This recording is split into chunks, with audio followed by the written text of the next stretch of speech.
Professor McAlister. It's my honor today to do the interview with you. Thank you very much. My honor too, thank you. Could you briefly introduce yourself to our readers? So I'm a general surgeon and I work in Canada. I'm a liver transplant surgeon, but I also do trauma when I'm working with the Canadian Armed Forces.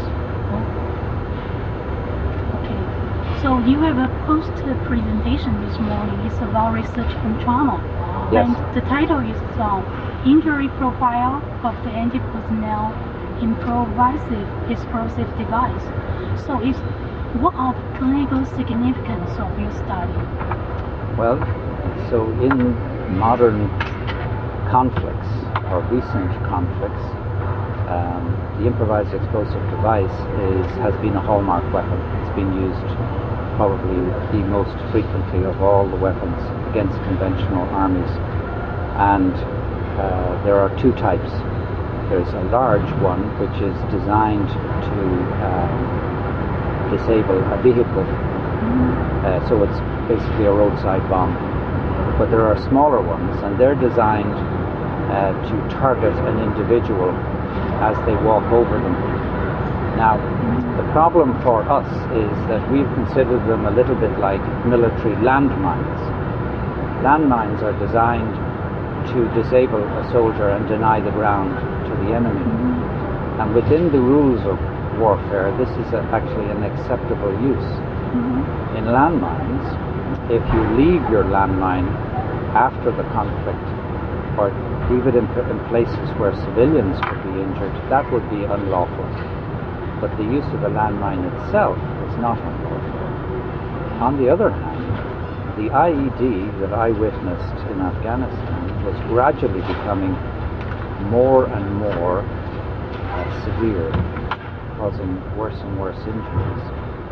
So I thought it was important to define the profile of the injuries, because in my opinion, two things are required. One, we need very special approaches to helping those individuals who are targeted by an improvised explosive device. And the second thing is that if we define the injury and it is done willfully by a person, I believe that the use of this weapon is unlawful, unlike a landmine. It is a war crime. And that's the purpose of my poster. So, is there any limitation of the study? Oh yes. Limitation? Well, what we did was look at 100 improvised explosive device injuries, looking at the targeted individual. So we're not looking at everybody who's injured, just the target, the one that the enemy intended to injure. And if you look at that individual, you come up with a profile for the target of the IED. Now, the difficulty in a way, there are some limitations, would be that, well, we decided who is the target. We don't really know who's the target. The way we decided was if there was an improvised explosive device injury and one of those who were injured lost a limb traumatically, had a traumatic amputation, we considered them the target. So one of the limitations would be that we could be making the injury profile look more severe than it really is. The problem with the other approach, where you look at all the injuries, is that you actually make the improvised explosive device profile less severe than it really is. Right. So the truth is somewhere in between. Okay. For my purposes, I think we chose the right approach, because one, doctors and medical systems have to be ready for severe injury, and if the injuries are less severe, that's okay, that's good. Secondly, the intention of the enemy using these types of devices is to create the severe injury. Therefore, I want to have the profile of that when you are going to outline the crime. Okay, that's strategy. Yeah. So what brought you into the field of surgery and become a surgeon? Oh, that's a long time ago.